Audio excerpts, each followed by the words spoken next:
Primal is a show about a caveman named Spear and a dinosaur named Fang going on wacky adventures, although that is highly dependent on your definition of wacky.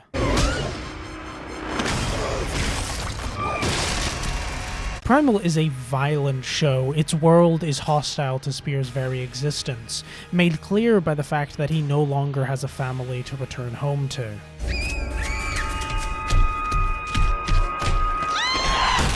It's a very cool show that says and does some really interesting things. It wants its audience to think about its characters and their actions and come to conclusions about its plots, themes, and ideas without necessarily taking a complete side. There's a lot of things to like about Primal, but I think the biggest reason is just how layered it is. If you need any more selling on the show, they fight a zombie dinosaur. Do I need to elaborate? You need to go watch it. I really don't want this video to be a recap, so as to not be a replacement for this amazing show, but please watch my video first. I don't want to destroy the engagement. There are spoilers ahead. Fuck, okay then, go leave and watch it and then come back.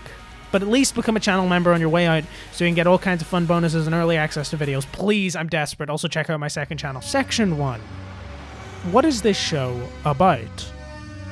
The whole show looks and feels great to watch. It was initially conceptualized as a comic with an Astro Boy-inspired style. It went from there to a more Mike Mignola-esque art style, and then to a 7-minute short. This finally evolved into a fully fledged television show. But its most obvious inspiration comes from Ricardo Delgado's Age of Reptiles, a comic book series that tells stories solely from the perspective of dinosaurs. With great art, by the way. As one of the forewords in a collection of the comics says, each page, each panel is its own mini movie with a grand epic scale. And who happened to write that foreword? Genndy Tartakovsky, the creator of Primal, along with Samurai Jack and Dexter's Laboratory. Tartakovsky writes of Age of Reptiles, I feel that any successful artist also has to be able to analyze other art. You should be able to break down every element to know exactly how it works so that you can steal it.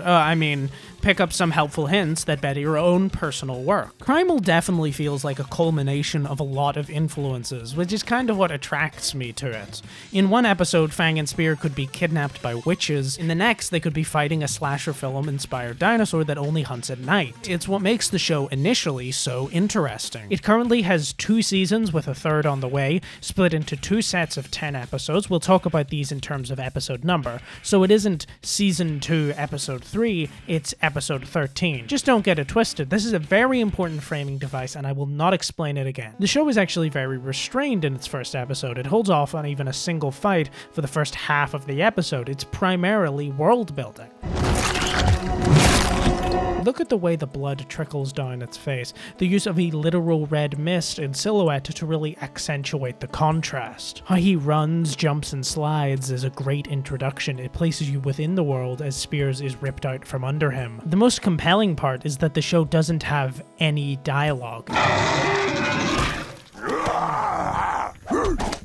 Initially at least, and there's even less English dialogue. We'll get back to that. I think the lack of dialogue really benefits the show in animation as it allows the audience to better follow the more cinematic pacing. With an action sequence, I just think about music and rhythm. I really wanted to get the audience to feel, instead of just a pan of a background, I wanted you to get sucked in and really look at the environment. That's hard when it's just an illustration. With Primal, I'm gonna slow it down even more, because I always feel like I'm not giving enough room for the music or the sound effects. You watch the speed of everything now is so fast and it's so in your face that this is complete opposite. Slowing down animation's pacing really can make fight scenes so much more purposeful and grounded.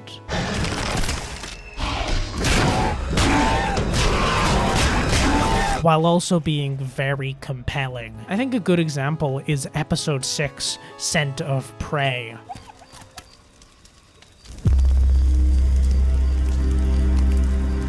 After a particularly bad fight against a group of ape men who kidnapped Spear and Fang to fight in a kind of coliseum in which Fang gets injured by a big giant gorilla guy, Spear has to protect her from scavengers. The whole episode is dedicated to this. It's a tedious process of Spear working to overcome the many difficulties of attempting to transport a creature of Fang's size and the many scavengers that want to eat her. The episode culminates in a big fight against hyenas.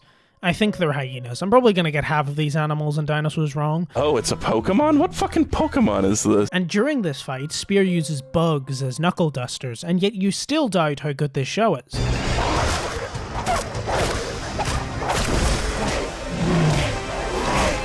The show has great action. Multiple episodes are basically entirely long chase scenes. It's a great mix of engaging action, in which you get to see our main characters kick some real ass, and horrifying violence that pushes the morals of our characters to its breaking point. The reason that Fang's condition got so bad is because Spear got too consumed in a killing spree on account of drinking black goo that makes you stronger.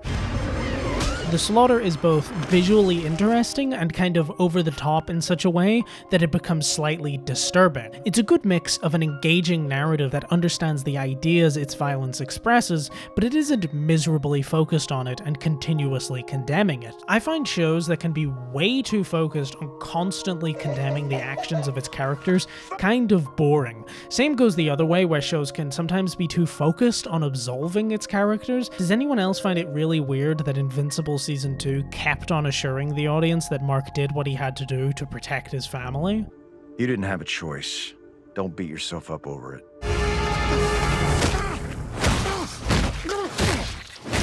It's a television show. I have the ability to decide whether I think Mark was in the right or not. Don't get me wrong, I like the show. I'm not going on a tangent right now. The use of violence in the show makes episode 6's contrast so compelling. The perspective of Fang as prey is seen in a lot of the episode's creatures: vultures, bugs, and the pack of hungry hyenas that slowly encroach on the main duo. Where the last episode had Spear easily dispatch a horde of ape men, this episode has Spear struggle to heal Fang. It's a cool juxtaposition. Where violence comes very easily to these characters, cooperation and support is a lot more difficult. This is a huge focus of the show. The setup of the world is perfect because everything is trying to kill them at all times. Since there won't be any dialogue, it was all about the emotion, the bond between the two of them, and making sure that always read clear. When you realize that they're in the bunker together, you can easily start making stories out of it. Their dynamic is greatly explored, such as when they're literally trying to kill each other. Episode 2, River of Snakes, follows Spear and Fang learning to coexist. Well, mainly Fang, although maybe she's the one I'm blaming because she's just a better hunter than Spear. I suppose it does make sense. These are two creatures not really equipped to work together, and by the end of the episode they will pay dearly for that, if you get my pun. You probably didn't, because the deer hasn't shown up in the video yet. So how would you get the joke? This is why you gotta watch the show, for jokes like these. I really need to do second drafts of scripts. No matter how hard Spear tries to emulate Fang, he's not really able to keep up with her. She's a natural-born killer. Despite being a hunter, Spear is a human. He's not made for Fang's kind of hunting. They both see hunting as a competition, but I think there is a substantial difference here. Spear thinks it's a competition out of anger, and probably hunger as well. He attaches a very personal reason for competition, while Fang is an animal, one who knows that in the wild, it's survival of the fittest. It's competition by necessity. It feels kind of inevitable that these two will butt heads, but Spear seems to fight against that. Fang is, whether he likes it or not, the only thing in this jungle that doesn't hate him. Fang being inconsiderate isn't her fault. She's an animal. There's a lot to be said of the similarities between Fang and Spear, but there's also a lot to be said of their juxtaposition. This episode is great. It sets up a lot of the themes and ideas of the show, and very subtly as well. It does feel kind of cyclical to a fault though,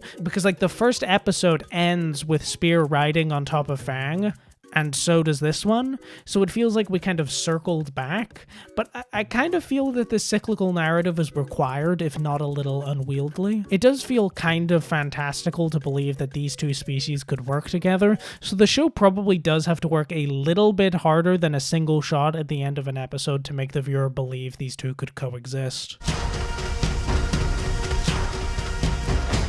I really like the way this show plays with editing and parallels. All the episodes' writing feels really dense, most likely because the exposition is much quicker due to its visual nature, like this moment where it cuts from Fang to the boar to Spear throwing his pointy rock with a stick. I don't know what it's called. You associate that with the previous hunt from the start of the episode, that Spear is throwing his pointy rock with a stick at the boar. But he isn't. He's throwing it at a tree so he can climb up with his hands free. It shows his problem-solving skills compared to Fang. It's both a slight narrative twist and a very engaging way to tell this kind of story. I love this show, can you tell? And this all culminates with the aforementioned river of snakes. I think the introduction of the snakes is really effective. They are framed like a massive wall, this writhing pile of creatures that encompass the camera. There's a lot of moments like this throughout the show. Like, look at that, the way the blood of the large snake fills the screen. This show is really sick. It's great at framing, especially in fights. Dinosaurs are not what I would associate with flexible creatures, especially T-Rexes, but Primal just has this way of animating Fang's movements that gives so much variety to her fighting style. When Spear is riding Fang, they both move almost like they are one organism. And back at the death of Spear's family, you can really feel the palpable rage in Spear. Great facial expressions. As you expect a fight, a loud roar intervenes. You watch as these creatures that towered over Spear a moment ago are dwarfed by one even larger. As its thunderous footsteps walk away, we are left with Spear.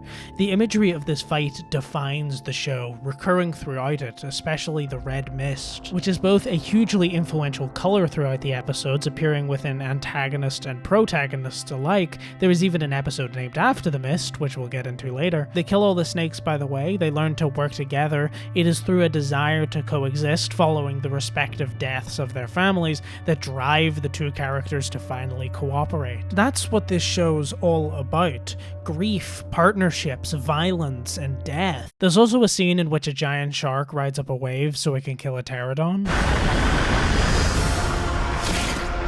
It's the funniest, stupidest, coolest show I've ever seen. Section 2. How is the story conveyed?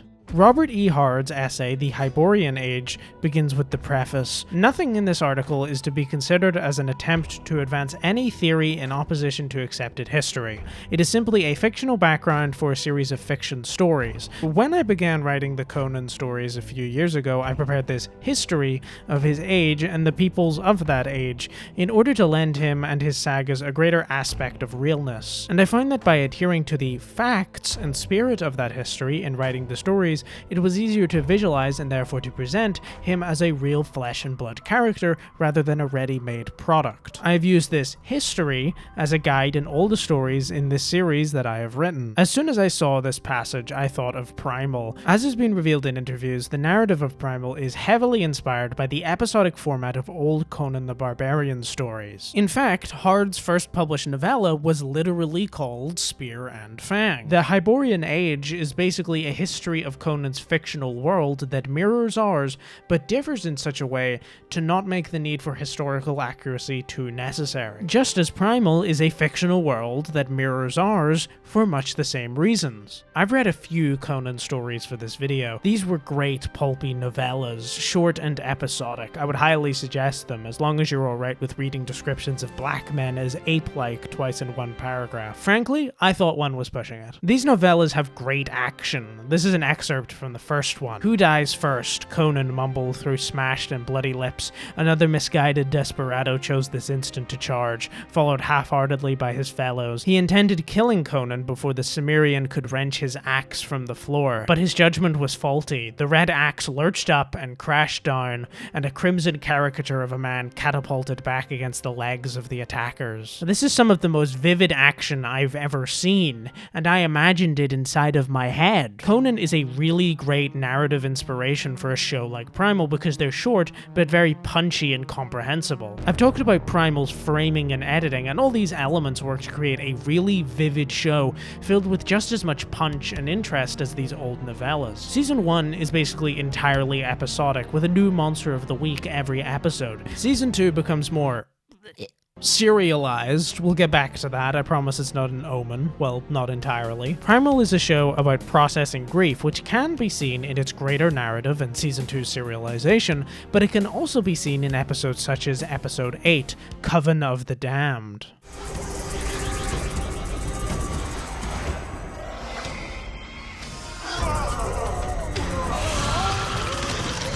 In this terrifying video, an evil sorcerer is seen sucking out the intelligence and wisdom of a cat, causing it to forget everything it's ever known. This episode is about a coven of witches that turn men into little babies, which reminds me of Joe Biden's America, am I right, fellas? Just a little political humor from me. I come here to get away from woke. One of the witches goes into the memory of the main characters and learns why they're so close. It's a bit weird, honestly, to have like effectively a clip show like 8 episodes in, but I watched this on streaming, so I didn't have to wait a year for this to come out. Yes, the series did an Invincible where they split up a season, but I think a lot of that had to do with COVID. In that case, it makes a little more sense. And at least the clips serve a thematic point in the episode, because we go into the witch's memory after this and learn why she's so hurt about seeing these two characters work together after the death of their children. She herself had a little baby girl, one of the babies from the ritual, and the kid died. It's really expressive and tragic. She screams at her past self to go save the kid. It is so effective. This does not seem like the first time she's ran through this memory. It's a great piece of characterization. This scene really sticks with me on rewatches. It's not her fault, of course it isn't, but it's what she focuses on, how she could have prevented it. And then she decides to rebel against the head witch and fights a giant wolf because the head witch turns into a wolf. It's pretty cool. However, you may notice a little animation error here. In this shot, Fang's eyes are normal, implying she is no longer hypnotized, but in the shot when the good witch turns into a crow, her eyes are green. So yes, this is the worst show ever made. The good witch dies, unfortunately, but at least she is reunited with her child in some regard. Perhaps this is a hallucination, perhaps this is the afterlife, maybe it's even magic, but that doesn't really matter. It's a bittersweet ending to a very good episode. It's a very effective little redemption arc, which tells a punchy and concise, self-contained story, and is also able to condense the show's themes of grief into a quick and satisfying format. You could watch only this episode and understand how this show approaches these ideas. Grief as something that can both destroy and redeem. This is also seen in the episode. Episode 3, A Cold Death, is great. It's probably the best episode of the show by a large margin, and that's saying a lot because the show is already consistently high quality. It revolves around a herd of mammoths as they move through a snowstorm. They seem to have been out there a long time as their tusks are frozen and icicles have formed. They consume the screen with a very obvious leader in the center. Behind them trails a withered and frail mammoth, too weak to catch up. It is left behind by the herd, and we are left in relative silence as it cries out into the void. While lost in a valley, it's attacked by Spear. Despite this being our main characters, I think it's really sad watching Spear pummel this poor thing in the face. We have the context of why this big guy is here. Just like the mammoths that left it behind, we also know that Spear and Fang are doing this for survival, but even then, it's still pretty sad. And Spear seems to feel the same way. I like the way the mammoth gives one last desperate struggle. It's unbelievably heart-wrenching. It focuses on the mammoth's eye, imagery that will continue through the episode. Later that night, wolves are feeding off the carcass of the dead mammoth before the mammoth herd finally came in search of it. They're pretty angry about it. Spear is also seemingly torn up by the mammoth, and it reminds him of a time of hunting elk-like creatures with his kid. The use of eye imagery and visual similarities between the two kills are obvious, but there is something different. This time, he and his child pay respect to the creature.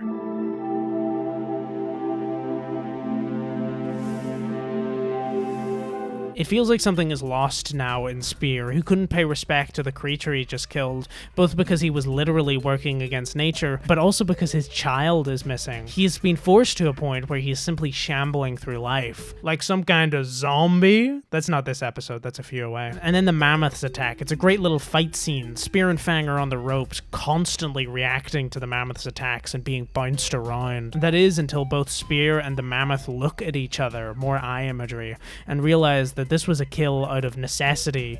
Both know this was not malicious. Spear offers the tusk back to the leader, who accepts it and leaves. Just as the episode opened with the mammoths, it ends with them as well. They arrive at a kind of graveyard and leave their fallen comrade to rest. It's a sad ending, but now both the herd and Spear can honor the dead mammoth in a way they couldn't before. A Cold Death is Primal's best episode. It's bittersweet and beautiful, expresses ideas about family, community, survival, and death in such an earnest way. If I was told this episode is the reason the show exists, I would believe it. I think it is so compelling to have an arc like this, and a lot of the episodes have a similar tragic undercurrent. A common theme throughout the show is the loss of humanity, and this early episode discusses it perfectly. Section 3. What does the show's violence express? In the first episode, Fang and Spear, which doesn't have a title card except in the theatrical cut, which does exist, it's a cut-up version of the first 4 episodes and was in the shortlist for an Oscar, but that's neither here nor there.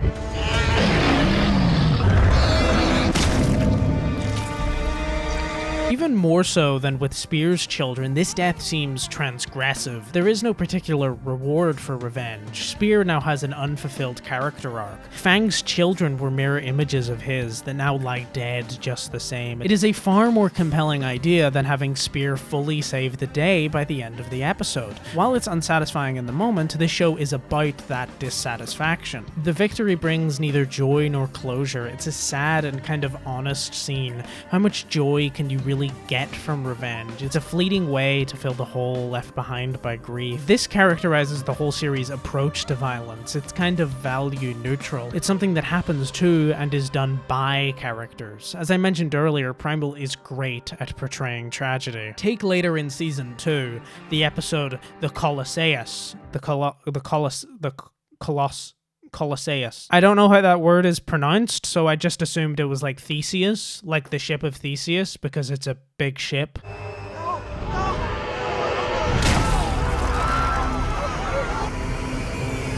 Kamau, a slave to the Egyptian warship, is being held hostage. His daughter is a captive of this evil, wicked bitch.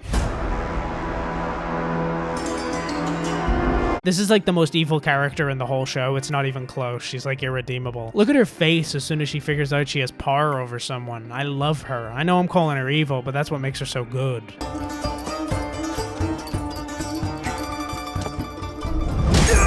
Never mind, she's kind of a bad bitch. I'll allow her to kidnap my children anytime.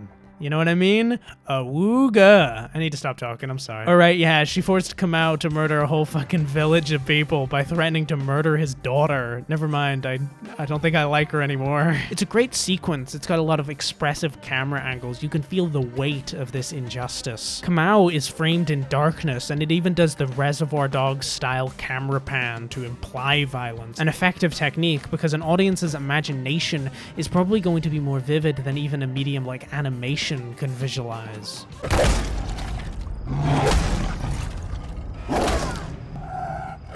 The imagery of the red mist is best used in episode 14, also called The Red Mist. It's one of the more questionable episodes, but I think its nuance is what makes this season of the show so interesting. But having this episode, one that says something kind of weird and a little annoying, is very much an interesting change of pace. But first, a character we haven't talked about, Mira. She's a woman who was kidnapped by a tribe with the sigil of a scorpion to be enslaved. She runs into Spear and Fang, and they travel with her. She is effectively the motivation for Season 2's plot, as Spear and Fang travel to get her back. We'll talk more about her character later. When they arrive at the Scorpion Village, they figure out that, obviously, Mira is not the only slave, and so, despite his reluctance, Spear leads the slaves out of the village, and a battle ensues against the tribe of the Scorpions. As the fight goes on, the women and children of the village join in, and eventually it turns into kind of a bloodbath. Okay, you see, kids, maybe this is too woke, but I think if you enslave people, you get what's coming to you. The problem is, the episode has the biggest problem a show can have, according to my metrics earlier. It kind of feels unbelievably preachy, both in the moment and in retrospect. Where previously the show would criticize its characters through its narrative, now it is invoking imagery to criticize. Unlike Rage of the Ape Men, this feels less like a natural thematic element, and more like the creators grabbing you by the shoulders and saying, "Isn't this crazy? This thing that we made our characters do? Whoa, this is so fucked up." To invoke the death of Spear's children seems a little preachy as well, especially considering the actions of the villagers, which is keeping slaves, might I remind you. Later on in the season, this moment is discussed a little more effectively, but even then, it still has a nasty aftertaste. I guess you could say that Spear isn't killing the slavers because they have slaves, but because they're in his way. But then we're getting into consequentialism, and that's not something I'm smart enough to debate about. If there's one majorly positive thing I can say about the episode, it's that I don't know if it's trying to say something entirely coherent, and that's not a criticism. I'm almost leaning towards this episode being intended to spark this kind of debate. We mentioned nuance earlier, and I think that whatever your opinion is,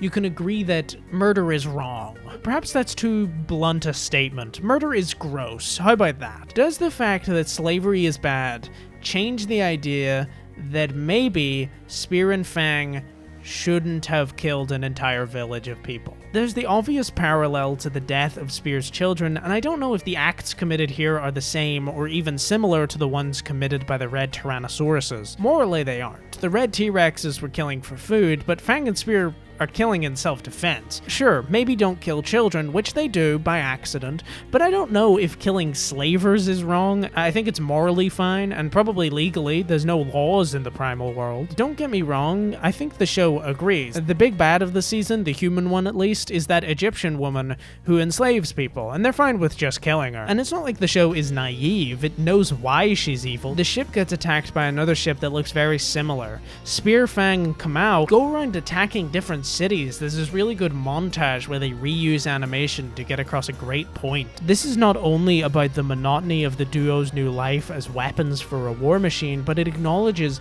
that this is what's out there. She isn't uniquely evil. The world of Primal, and by extension a lot of the real world, is kind of presented as an incalculably big place that is filled with people like her. The montage, the second battleship, these are all expressive of a pretty cruel reality. In season 2, there's an episode in which there's a flashback to other hunter-gatherers. Spear imagines their family life only after seeing their destroyed houses. But those humans are not real, they're echoes of the past, and when they finally find the tribe of the Scorpion, their houses are triangular, like the cave paintings and ruins. I think that's the most interesting part of the episode, this imagery. There is a connection drawn between the hunter-gatherers and the Scorpions, one that will become far more clear when the rest of the season's themes and ideas are expanded on. But as it stands now, I think the best part of this is the acknowledgement of humanity's ills. While you can portray them as loving communities, when those communities become large enough, they kill and steal and enslave. Of course, that's simplistic, but this is a section about violence. We haven't even discussed the themes of season 2 yet, so stay tuned if you want the whole analysis. Yes, that saved my engagement. The loss of humanity into violence can be seen throughout the show, in Season 2's serialized plot, the slaughter of the ape men, and also it can be seen in episodes such as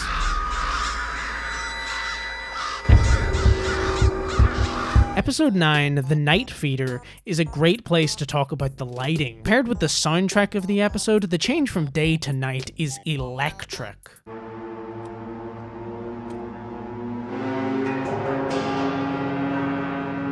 The slow, encroaching sunset is like if that one movie, I Am Legend, was actually good. You could just watch this 20-minute episode of television and get a more thematically coherent product than that movie. The use of greens in the coven, the light of the blood moon, or the red mist, all great use of lighting and color. The Night Feeder in particular plays very well with color. Really moody greens and violent oranges, stark contrast. Great episode. It follows the style of a horror movie. It's a little bit Halloween, Predator, and most obviously American Werewolf in London, including the strange fog. Also, the episode has a small compy that bears a striking resemblance to at least the silhouette of the feeder, although the feeder is clearly coated in a sticky oil-like substance and is also significantly bigger. Again, it's likely a werewolf situation. Where it turns into the Night Feeder at night. Not to get too deep in the weeds on an effectively meaningless narrative tangent, you're like half an hour into a video and you didn't click off when I read you a passage from Conan the fucking Barbarian, so I think you can handle it. In the original storyboard for the episode, the Night Feeder was more mammalian in appearance, so therefore the change was likely made to denote a similarity between the feeder and the compy. So, case closed. It's a were dinosaur. What I enjoy the most about this episode is that the duo spends a significant amount of time passive, even when compared to an episode like Plague of Madness or Coven of the Damned, where the characters don't get into a huge fight but are still participants in the action. Spear and Fang are simply reacting to events from a distance and never get involved until it is forced upon them. It's also got a great atmosphere. The silence is deafening as the characters simply wait and wait and wait. The creature goes around killing without purpose. There are some, of course, obvious parallels to Spear and Fang, who have been, up until this point, kind of wandering around, getting mixed up in fights. The Night Feeder is something the characters could become, and in some ways, they kind of do. Another great episode expressing this is episode 7, Plague of Madness, which is a far more obvious expression of this theme. It literally has a nightmare sequence about it. It's a pretty sad episode, one that explores ideas about our principal characters. It was also, fun fact, released as episode 6 initially, likely to coincide with the world's very own Plague of Madness, if you get my pun. I hope you do, because if you're too young to remember COVID, you should not be watching this video, you should be watching Cocomelon. It follows a sauropod that is bitten by an infected parasaur that then becomes infected with whatever it had. I really like the editing here. The sauropod changes states in a single cut. It's really disturbing.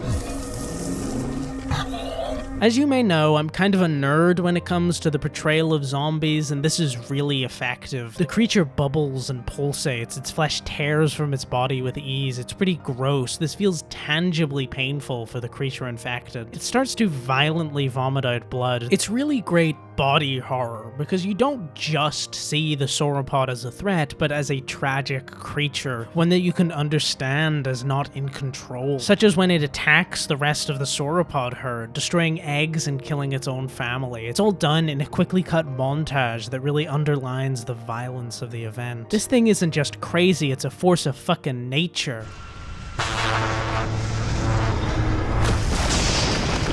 Listen to that little sound effect when it jumps above them. You just don't get Inception horns for any run-of-the-mill creature. The sauropod falls into lava. It is, in essence, the only way to cure the plague, cleansing the host's body. Our duo remains to watch the sauropod go in a pillar of smoke, a tragic and horrifying death. Primal's discussion of violence is really compelling. People and things have motivations that can't be simply disposed of. While it would be nice to view the world without nuance, it's not really possible. Just like in A Cold Death, there's two sides to each story, and to think that you can just solve morality is a fool's errand. And as we've seen, Spear isn't always the clear-cut good guy. When Spear dreams of the sauropod, he worries of himself becoming like it, a creature defined by violence that kills without thought and wanders alone, a creature that is only cleansed by fire. Section 4. So is Season 2 any good? I know that last sentence sounded like an ending, but we still have basically an entire season of television to talk about. One that is, basically, an entirely different narrative style to the first. So far, I've spent a lot of time waxing poetic about a season of television I really love. Some people would say too poetic, but those people would be wrong. Unfortunately, I have some bad news.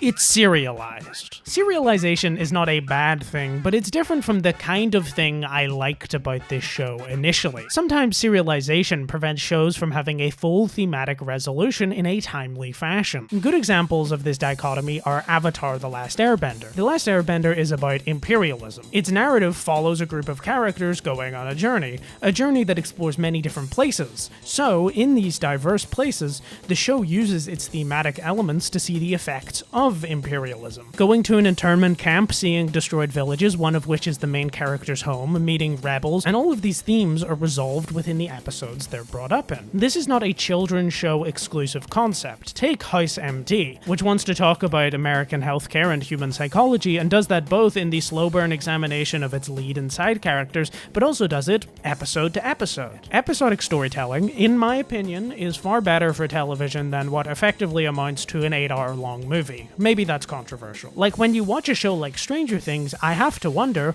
what is this show about? Why am I watching this? What does it mean? What does it have to say? Why don't I just watch the 80s films it's constantly referencing that actually end after 2 hours? Their themes present themselves and conclude blissfully quickly compared to this show. And before you say, if you don't like it, don't watch it, what am I supposed to do? I don't watch it every fucking week to get angry. I watched it once and then got angry. Of course I'm being overly negative. A lot of shows do serialization quite well these days. The first season of The Boys is like straight up a masterpiece. And then it got pretty bad. The first 2 seasons of Sex Education were good, and then it got bad. Better Call Saul is amazing, and then it stayed good the entire time. Bait and Switch, I love that show. That show fucking rocks. Primal Season 2 is a bit of both of these, in the sense that it does have a slightly episodic pacing, but also it kind of leaves a lot of its cards close to its chest in such a way that it is kind of annoying. Such as The Red Mist, which we've already discussed my problems with. Just awfully preachy feeling to the point it can make Season 2 kind of a lesser experience. Of course, I have my own critiques of Season 1. Sometimes themes are not entirely wrapped up very well, such as an episode like Plague of Madness, which I did wax poetic about, but it does effectively just introduce anxieties in Spear and then does nothing with them for the rest of the episode and season. It's a season that says a lot, and almost all of it slightly incoherently. It's weird and interesting. I don't know how else to describe it. Unlike the first season, which effectively conveys and introduces its themes, Season 2 excels at resolving a lot of the show's themes. So let's gab about how a show where a caveman and a dinosaur fight crime of some description ended with them fighting an incarnation of death itself. And that's not a joke, that's actually how the show ends. Section 5. Woman. Returning to Mira, the character introduced at the end of Season 1, in Episode 10, Slave of the Scorpion.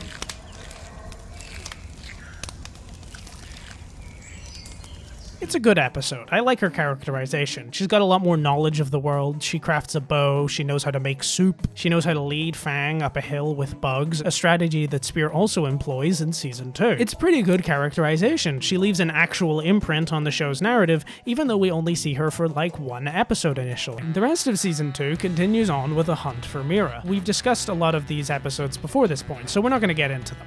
And then there's Episode 15, The Primal Theory. We're not going to talk about this one right now. That's a story for a bit later.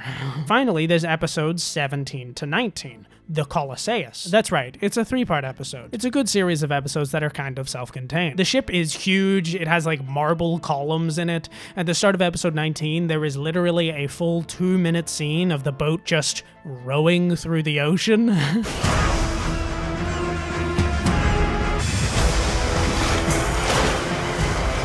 It's kind of a really cool thing to just put in a show for no other reason than how imposing it is.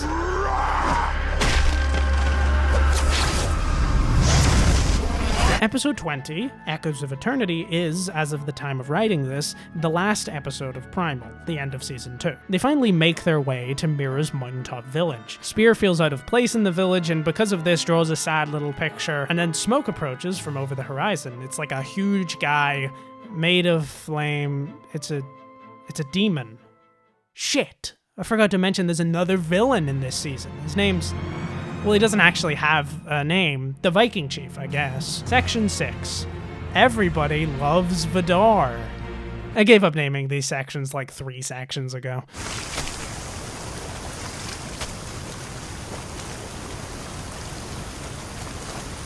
Episode 16, Vidar, is named after the Norse god of vengeance, who, upon Odin's death during Ragnarok by the great wolf Fenrir, jumped into the gaping maw of Fenrir and tore its jaw from its body. The reason I told you this is because the vengeance part is particularly relevant. Fang and Spear are not innocent in this series. For one, they massacred the Viking chief's entire village, and they also killed members of the Viking chief's family. One on purpose, his wife, and one on accident, his youngest son, a child. I also told you that stuff about Vidar because the part about Fenrir was really cool. I like a lot of the fights in this episode. It flows really well. It's probably got the best fights in the series. When Fang and Spear are evenly matched by a human, there is a really great ebb and flow to the fight. The Viking duo tames two big vultures, and the fight is so fucking cool. I've already said this is some of the best fighting in the series, but look at some of this shit. There's so much verticality.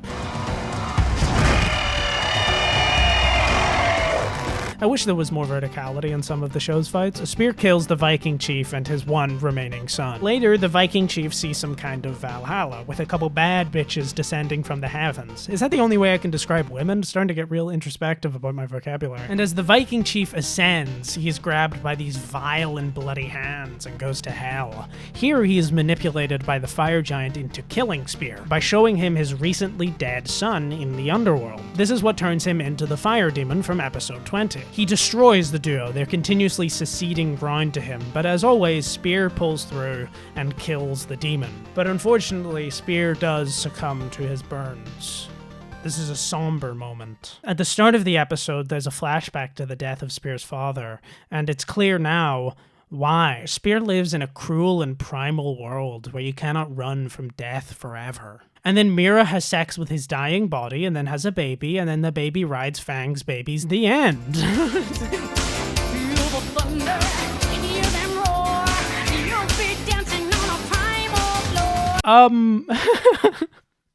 Okay. Okay, it's a weird ending. I'm not really sure how to explain it. Oh shit, I keep on forgetting stuff. Episode 15, the most controversial episode of Primal. Seems an inmate has escaped from the asylum down the road there.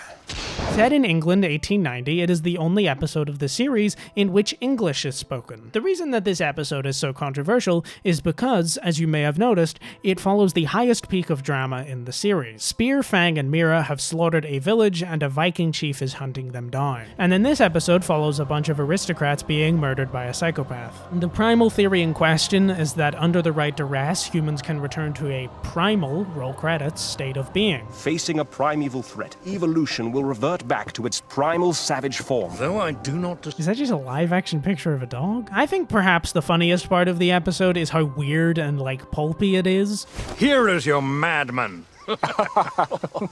I don't know if this is my brain being poisoned by modernity, but I think the sincere pulpiness of the episode is so funny.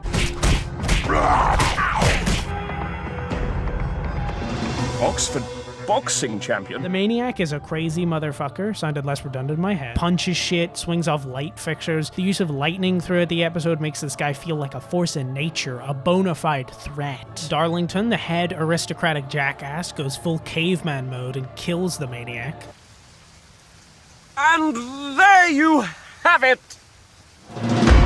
I think the meaning of this is kind of obvious and can be applied to the rest of the series. How does this violence reflect on Darlington? Does it make him a violent person? Does it make him a maniac akin to the one he just murdered? Similarly, how do we characterize Spear? Keep in mind, this episode follows the Red Mist. What does this slaughter say about Spear? To the Viking chief, Spear is a maniac. The same way the Red T-Rexes of the first season were viewed as monsters by Spear. Is this correct? It truly is a rhetorical question. I wish I had some flashy answer, but I don't know. Am I a little annoyed that the show doesn't have a clear ending and complete through line? Yeah, kind of. Conclusion. Primal is a violent show, but more than that, it is a show about violence, the enactment of it and its effect. The Primal theory stands to challenge and summarize a lot of the ideas about the series. How do we as an audience see Spear? He's stuck between worlds, that of humanity and the primal world. In season 2, he is surrounded by cultures which were all very different from his, but they're also similar. Similarly brutal and uncaring, with with similar problems and similar beauties. The show kind of reminds me of 2001: A Space Odyssey, a movie about a lot of things, but I think it's a movie that wants to discuss technological advancements, and asks the question of whether we have truly advanced with our technology. How different are we from our primitive ancestors, especially when faced with the unknown? It's a movie that I think says, despite technology advancing, maybe socially we haven't really changed, that there are things that we can't ever truly understand. I talked earlier about how when communities get big enough, they kill and steal and enslave, and I have to question my own nuance. People are so often quick to praise the past or scorn it. It's kind of an annoying rhetorical trick used by ideologues to push their ideology. But maybe the people of the past were neither madmen nor saints. Maybe they were human. That's what the ending means, at least to me. Time moving forward. Whether deservedly or not, we will always be progressing. I think it's a cool ending for a season that wanted to be more open-ended, with more nuance and moral grayness. By having the ending simply be an expression of progress, it makes the ending that more bittersweet. This is why I like Primal. It's a complicated, weird, confusing, and layered show. If you're still interested, I didn't spoil the whole thing, and there's parts I didn't even mention. Like the Blood Moon episode, which is 20 minutes of Spear and Fang fighting bats. It's a great episode that I didn't have any room to talk about. You should go watch it. There's also an episode in which Fang has drunken sex and gets pregnant, and that's not even a joke. Season 3 will also be more of an anthology show, so it's not like any of this should stop you from watching at least that, because there's nothing to spoil, it's an anthology. I also can't really capture the experience of watching this show in a video essay. It is genuinely an amazing show. Go watch it. Goodbye. By the way, I have not watched the Rebel Moon director's cuts, so don't ask me about that. Goodbye again.